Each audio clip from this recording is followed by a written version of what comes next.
My name is Kara Knight and I'm the Vegan Amateur. Today I thought I'd do something that is really just an easy knock-up meal that gets a lot of vegetables in, easy to do, nice and tasty, and that meal is a knock-up ramen. Now it's probably not a true traditional ramen, I'm aware of that, but it gets some of the right flavors in there and it is something that is just easy to do. You could probably do it with a lot of stuff that you already have in your cupboard. It's very versatile. You can do all different types of vegetables. You're not sort of limited to the sorts of things that I'm using today.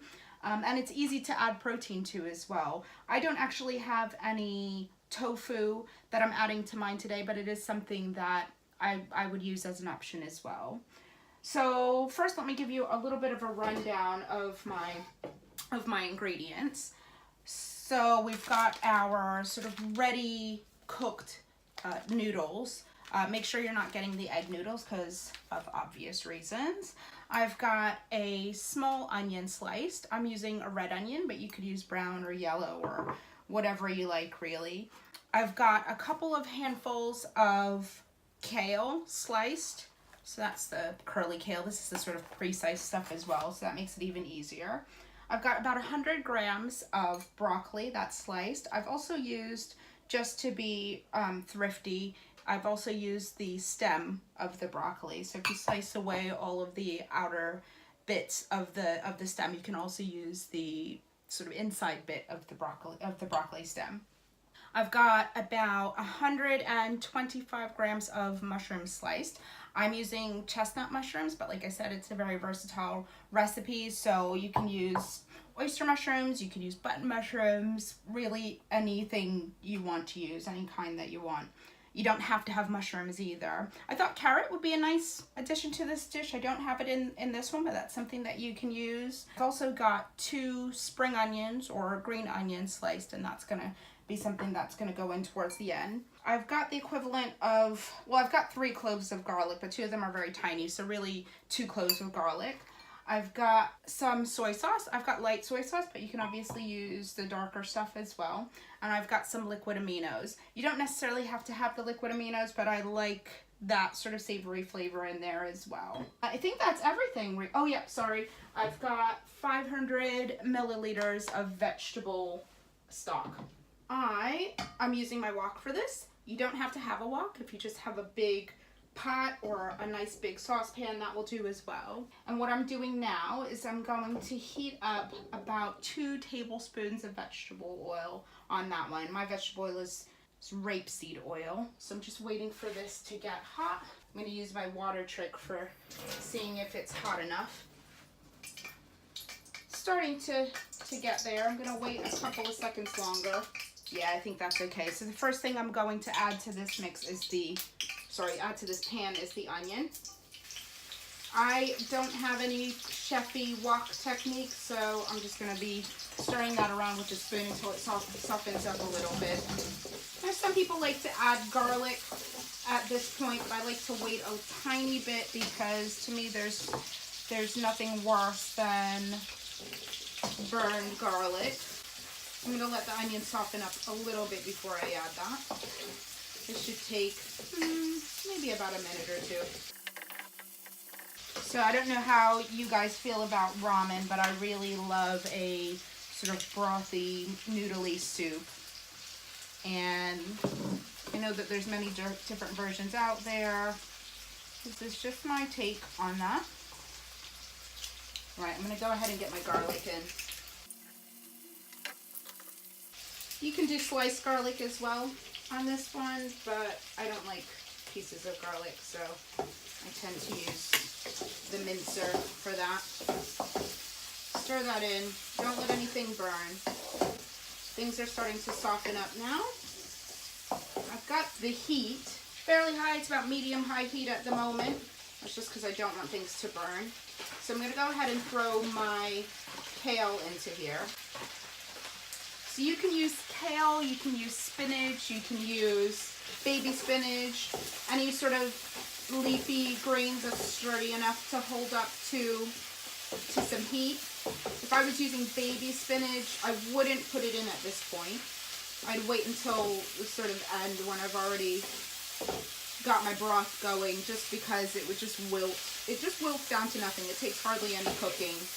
And yeah, the more you cook it, obviously, the less sort of vitamins and nutrients you're going to get out of it. So I'm just putting the kale in because it's such a much more robust leaf. So this isn't something that you want to be chewing on half raw. So that's starting to wilt down. I'll give you a look at what it looks like. So starting to wilt down some. Now I'm going to add the broccoli and mushrooms. So we're going to just be sort of softening this up a little bit before we get some broth in there. And you want to try to keep your vegetables a little bit al dente. When I say vegetables, maybe not the mushrooms, but the broccoli, I should say, you want that to be a little bit al dente. Nothing worse than mushy broccoli. Right, so I'm going to go in with my soy sauce. Like I said, I'm probably going to use, altogether, I'm probably going to be using about 1.5 tablespoons to 2 tablespoons of soy sauce. But at this point, I'm just going to go in and add some rather generously, just to sort of add a little bit of flavor at this point. I'll probably be adding more in after I get the broth in. This is just to kind of infuse some of that flavor into the vegetables. I'll put a couple drops of liquid aminos in there as well. It's a good thing to have in the cupboard. Savory, umami kind of flavor with both of these ingredients. The liquid aminos, I'd say if you're going to use it, just hold back a little bit more with that. Alright, so I'll give you a look at what that looks like at the moment. This is such an easy dish. The most difficult and lengthy part of this is just chopping and slicing vegetables. And some of those things you can get pre-done already if you're that kind of person. I'm not that kind of person. But that's what it looks like at this point. Let me put that back on the heat. And what I'm going to do now is, oh, I've missed a mushroom or two there. I'm going to add my veg stock. Right, so everything's settled down in there now. I'm going to let this come to a little bit of a simmer and let things cook for a little bit longer. You want your broccoli to be tender, but like I said before, not mushy.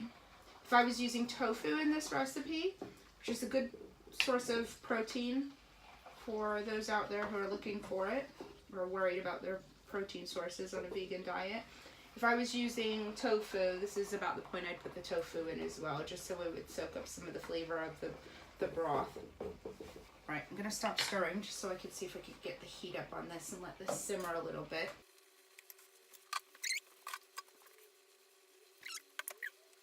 What I might do now as well is have a little bit of a taste of that broth just to see if it needs any more soy sauce.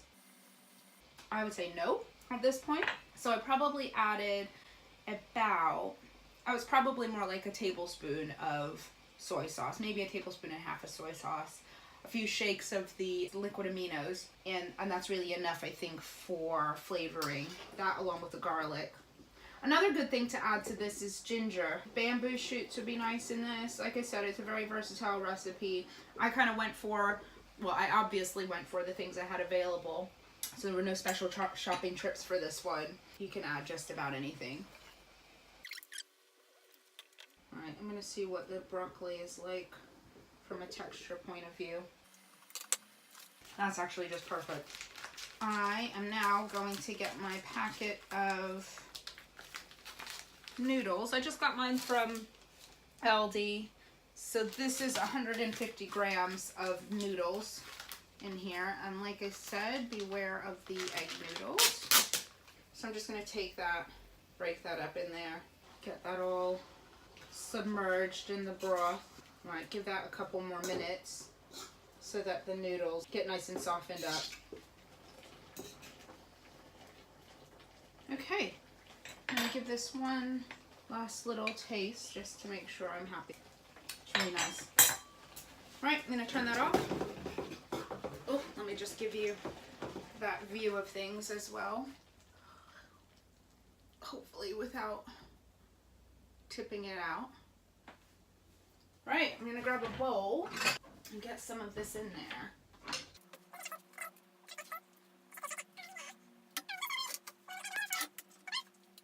And as you can see, it's made loads. So I reckon that's probably about 4 servings, although I've given myself a nice generous portion. So also to serve, I've got my my spring onions, sliced spring onions. So I'm going to throw a few of those on there for a little bit of freshness on top. And if you like a bit of spice, now is the time to add some sriracha. Depends on how much you like. I like quite a bit. There we go. Let's have a look. And if you want to be a bit more authentic, then you can have that with your chopsticks, which I like to do.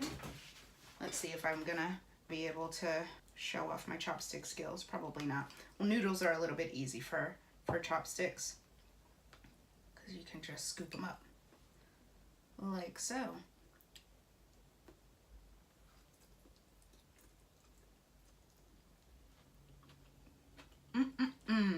Really yummy, really warming, really easy.